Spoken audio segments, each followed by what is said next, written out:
좋은 아침입니다. 2월 15일 수요일 아침, 오늘도 우리에게 말씀으로 시작할 수 있게 허락하신 주께 감사를 드립니다. 기도하겠습니다. 주님 감사합니다. 살아있음이 감사합니다. 구원의 믿음을 허락하심을 감사합니다. 오늘도 염려와 걱정 많은 세상 주님의 손 붙잡고 살아갈 것을 생각하며 안심할 수 있게 해주셔서 감사합니다. 주님, 주의 말씀이 오늘도 우리의 삶의 원동력이 되게 하시고 또 이정표가 되게 하여 주옵소서.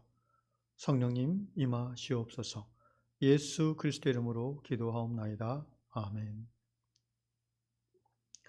이 아침에 하나님께서 주시는 말씀 마태복음 6장 34절 한 절 보도록 하겠습니다. 그러므로 내일 일을 위하여 염려하지 말라. 내일 일은 내일이 염려할 것이요 한날의 괴로움은 그 날로 족하니라. 아멘. 오늘 다락방 말씀은 남미 도미니카 공화국에 사시는 예세니아 로살리아 아코스타 데 베아르드님의 글입니다. 아마도 다락방에서 제가 본 이름 중 가장 긴 저자 이름이 아닌가 싶습니다. 형제인지 자매인지는 이름만 가지고는 잘 모르겠습니다. 어쨌든 이 예세니아 님이 아파트 사시다가 이제 단독주택으로 이사를 오셨어요. 그래서 이제 집 앞과 뒤쪽 베란다에 이제 마당이 있는데 나뭇잎을 쓸어내는 일이 이분의 매일의 일과가 되었다고 합니다. 낙엽이란 게 한번 쓸고 나서 일주일 안 쓸어도 되는 게 아니고 오늘 쓸어도 다음날 또 어김없이 나뭇잎이 쌓여지는 거죠.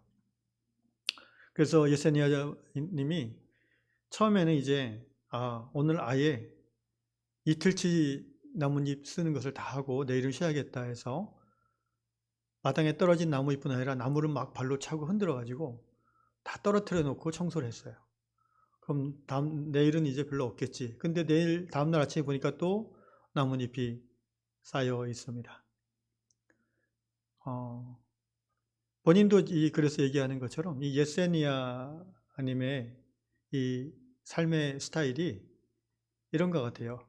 어려워도 해야 하는 일은 즉시 해버리는, 뭔가 이렇게 미적미적 되지 않고 해야겠다 그러면 바로 해버리는, 안 그러면 스트레스 받는 그런 스타일의 사람입니다.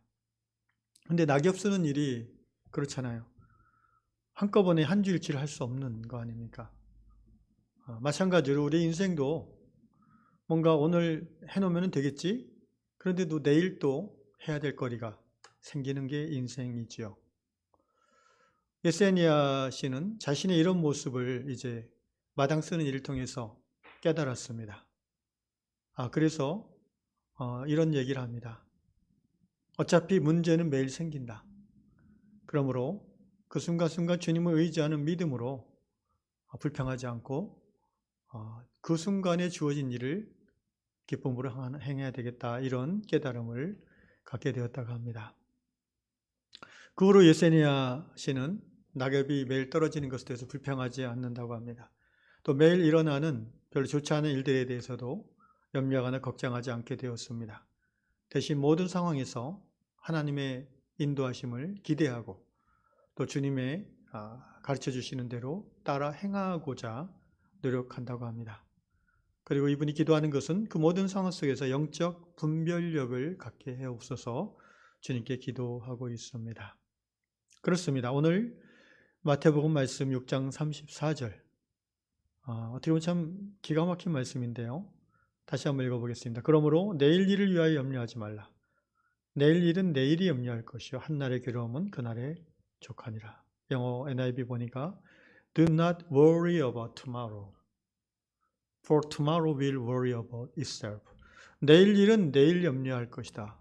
내일이 뭐 사람도 아니고 의인법으로 이렇게 썼는데 그 말은 내일 일까지 땡겨서 오늘 염려하지 필요 없다라는 거죠. 왜 그래야 됩니까? 내일 그 일이 뻔히 일어날 것을 아는데 어떻게 염려가 안 됩니까? 그걸 오늘 해결해도 내일 또 다른 일이 일어날 거라는 거예요. 인생이라는 게 원래 그렇다는 거예요. Each day has enough trouble of its own. 매일매일이 그거에 해당되는 인생의 어려움, 또 사건이 일어날 수 있는 것이 사람의 삶이라는 겁니다. 여기서 우리가 크리스찬으로서 생각해 봐야 됩니다. 믿음이란 게 뭘까요? 믿음은 매일매일 현실 속에서 작동하는 게 믿음이어야 됩니다. 곧 매일매일의 삶을 주님께 내려놓는 것이 믿음이죠. 염려와 걱정은 저절로 생겨납니다. 또 염려와 걱정은 우리가 경험을 알듯이 때가 되면 없어집니다.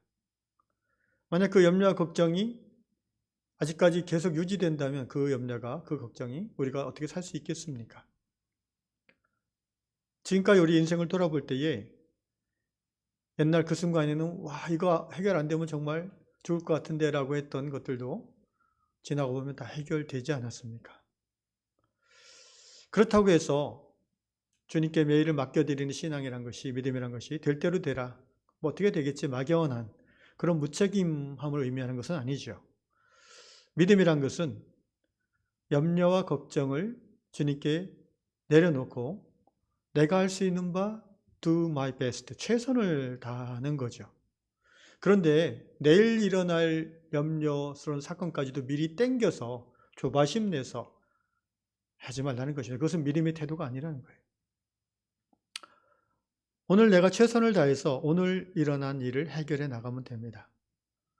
내일 일을 생각하면서 우울함과 염려에 빠져서 감정적으로 오늘을 망치는, 감정적으로 말하고 행동으로서 오늘을 망쳐버리는, 그것이 이제 어리석은 거라는 거죠. 그런 의미에서 예수님은 내일 일은 내일이 염려하게 놔두라. For tomorrow will worry about itself. 나랑 상관하지 없다는 거죠. 내 삶에 작용할 수밖에 없는 염려스러운 일이지만 적어도 오늘 나와 상관이 없는 거라는 거죠. 오늘 내게 하루를 허락하신 하나님의 시간을 염려로, 내일 거에 대한 염려로 낭비하지 말라는 것입니다. 결국 한마디로 하면 인생은 내 마음대로 안 된다. 내가 다 컨트롤할 수 없다는 거예요. 그래서 하나님께 맡기는 인생이 행복하다는 것입니다. 하나님은 자비하십니다. 하나님은 긍휼이 풍성하십니다. 그래서 부족하고 연약하고 죄인 많은 인생임에도 불구하고 오늘 하루에 내일 염려치까지 더블로 안겨주시지 않습니다. 하루 걱정거리 하루로 끝이게 하시는 하나님이시라는 거죠. 그 하나님을 신뢰하심으로 오늘 하루도 최선을 다해서 하나님의 뜻을 이루어 가시되 내일 또 다음 달 일어난 일은 하나님께 맡겨드리고 평안함으로 삶을 누리는 그런 저 여러분 되시기를 바랍니다. 이 말씀을 우리가 이해하는 것은 어렵지 않는데 이제 지금 말씀을 전하다 보니까 이것을 내 삶에 어떻게 적용할지는 각자의 몫인 것 같아요. 오늘 이 아침에 여러분 성령 안에서 내가 미리 땡겨서 염려하고 걱정하는 것이 무엇인가? 자식의 일인가? 경제적인 부분인가? 아니면 심지어 어떤 사람은 미래에 일어날지 아닐지 모르는 그런 것들을 미리 걱정하는, 그래서 현재를 망치는 일들이 많이 있지 않아요? 이 부분을 하나님 앞에 내려놓으시기를, 기도 가운데 내려놓으시기를 바랍니다. 내게 주어진 하루를 하나님과 함께하는 믿음으로 행복하게 지내실 수 있기를 행복한 예수님의 이름으로 축복합니다. 기도하겠습니다. 아버지, 그렇습니다. 내일 일은 내일 염려할 것이요 한 달의 괴로움은 그날에 족하다고 하신 이 주님의 따뜻한 말씀을 오늘 우리 성도들이 꼭 붙잡고 주님을 의지하고 내려놓고 안심하는 마음으로 살도록 인도하여 주시옵소서. 우리의 인생이 우리의 것이 아니고 주님의 주신 인생인 것을 고백하면서 정말 최악의 경우 주님, 제가 어떤 일로 해서 제 인생이 망가지면 주님 책임이죠. 주님의 인생이 망가지는 거 아닙니까? 라는 그런 넉살을 가지고 우리가 주님 앞에서 기도하며 그분을 붙잡고 의지하는 믿음의 하루가 되게 하여 주시옵소서. 예수님의 이름으로 기도하옵나이다. 아멘.